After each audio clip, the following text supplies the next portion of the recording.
Steel city म्हणून ओळख असणारा जालना जिल्हा सध्या वेगळ्याच कारणासाठी चर्चेत आलाय. ते कारण म्हणजे देशातील पहिला ड्राय पोर्ट इथे उभारण्यात आलाय.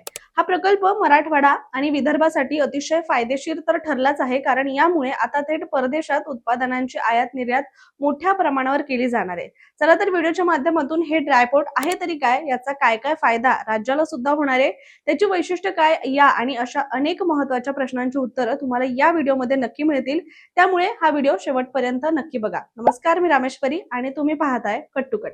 जालना इथे देशातील पहिला ड्रायपोर्ट उभारण्याचा निर्णय पंतप्रधान नरेंद्र मोदी यांच्या पहिल्या कार्यकाळामध्ये तत्कालीन भूपृष्ठ वाहतूक मंत्री नितीन गडकरी तसंच माजी केंद्रीय राज्यमंत्री आणि भाजपचे ज्येष्ठ नेते रावसाहेब दानवे यांच्या पुढाकारातून मंजूर झाला होता. आता हे ड्रायपोर्ट महिन्याभरातच कार्यान्वित होणार आहे आणि त्यानंतर मराठवाड्यासह विदर्भातील वस्तूंची आयात निर्यात करणं आता सहज शक्य होणार आहे. शिवाय राज्यांतर्गत तसेच आंतरराष्ट्रीय पातळीवरील मालवाहतुकीचा खर्च लक्षणीयरित्या सुद्धा कमी होणार आहे आणि यामुळे लॉजिस्टिक खर्चात बचत होऊन कृषी व औद्योगिक उत्पादनांना स्पर्धात्मक दरामध्ये राष्ट्रीय व जागतिक बाजारपेठ उपलब्ध होईल. हा प्रकल्प केवळ जालना जिल्ह्यासाठीच नव्हे तर संपूर्ण महाराष्ट्रासाठी सुद्धा विकासाचं एक मोठं पाऊल सुद्धा ठरणार आहे. बरं, याबद्दलची इतर माहिती आपण जाणून घेण्याआधी ड्रायपोर्ट म्हणजे नेमकं काय ते समजून घेऊया.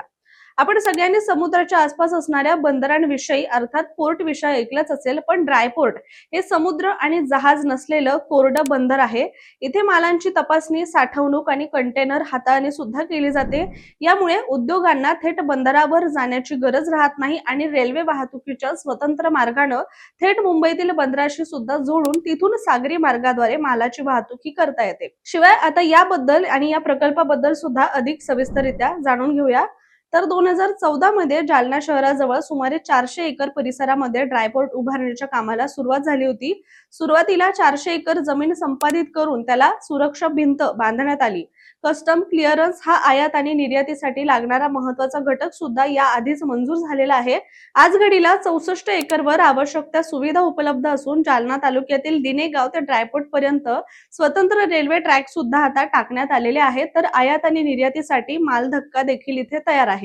हा प्रकल्प प्रामुख्याने जवाहरलाल नेहरू पोर्ट ऑथॉरिटी अर्थात JNPA च्या माध्यमातून विकसित करण्यात आला असून तो मल्टी मॉडेल लॉजिस्टिक पार्क म्हणून सुद्धा कार्य करणार आहे.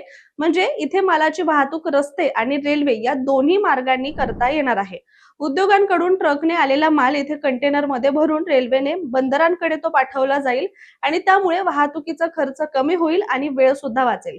शिवाय भारतामध्ये लॉजिस्टिक खर्च साधारण 13 ते 14% इतका आहे, जो विकसित देशांच्या तुलनेमध्ये जास्त आहे आणि या ड्रायपोर्टमुळे हा खर्च 8 ते 9% सुद्धा कमी करण्याचा प्रयत्न केंद्र सरकार करत असल्याचं म्हटलं गेलंय.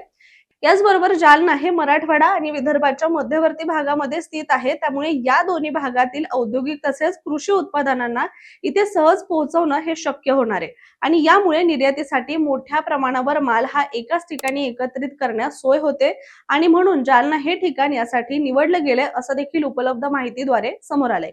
या ड्रायपोर्टमुळे जालना औद्योगिक क्षेत्र, MIDC Jalna, MIDC phase 3, Shendra पंचतारांकित औद्योगिक क्षेत्र, ऑरिक सिटी शेंद्रा, ऑरिक सिटी बिडकीन, याचबरोबर बीड, नांदेड, अकोला इथल्या इतर औद्योगिक क्षेत्रांना सुद्धा याचा सर्वाधिक फायदा होणार आहे. मगाशी म्हटल्यानुसार जालना जसं स्टील साठी प्रसिद्ध आहे, त्याचप्रमाणे बियाणे याकरिता सुद्धा ते प्रसिद्ध आहे.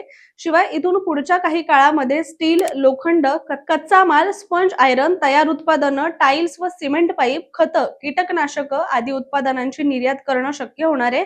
याचबरोबर विविध पेय, मद्य व व्हिनेगर, वाहनं व सुटे भाग, कापूस गाठी, खाद्यतेल, सोया मिल, डी ऑइल्ड केक, कृषी उत्पादनं अर्थात सोयाबीन, मका, तूर, डाळी, हरभरा आणि जिल्ह्यातील प्रसिद्ध मोसंबी, आंबा, द्राक्ष, साखर, हिंगोलीची हळद, मराठवाड्याच्या विविध जिल्ह्यातील वस्तूंसह विदर्भातील लोखंडाचा कच्चा माल, तांदूळ आणि नागपूरची संत्री आदी निर्यात सुद्धा वस्तू इथून केल्या जातील.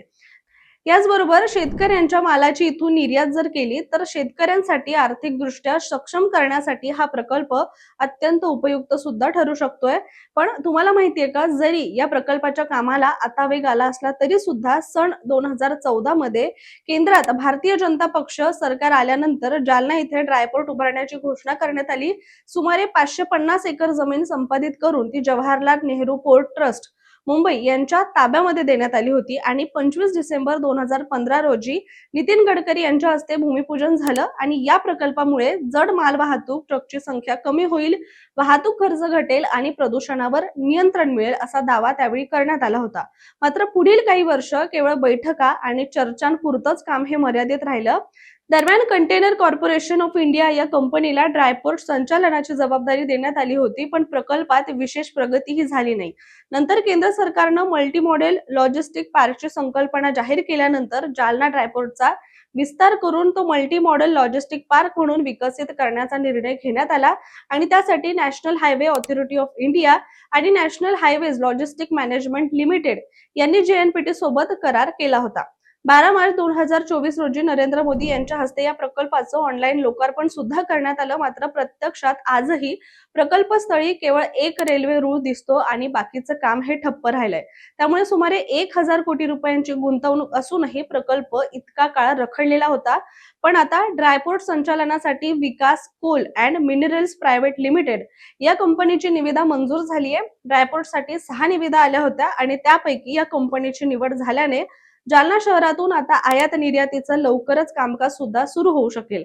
शिवाय या कंपनीकडून आता पुढील 15 वर्षांसाठी जालन्याचे ड्रायपोर्टचं संचालन करण्याची जबाबदारी सुद्धा राहणार आहे. यासाठी ही कंपनी MMLP अर्थात मल्टी मॉडेल लॉजिस्टिक पार्क या कंपनीला दरवर्षी एकूण उलाढालीच्या तुलनेमध्ये 1.5 कोटी रुपये देणार आहे.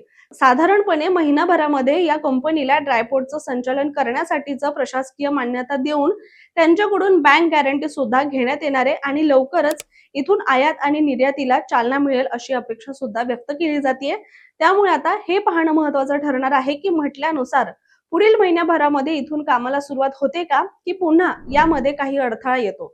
दरम्यान तुमची याबद्दलची प्रतिक्रिया काय, कमेंट करायला विसरू नका आणि अशाच माहितीपूर्ण व्हिडिओसाठी सुद्धा कट टू कटच्या YouTube चॅनलला सबस्क्राईब नक्की करा.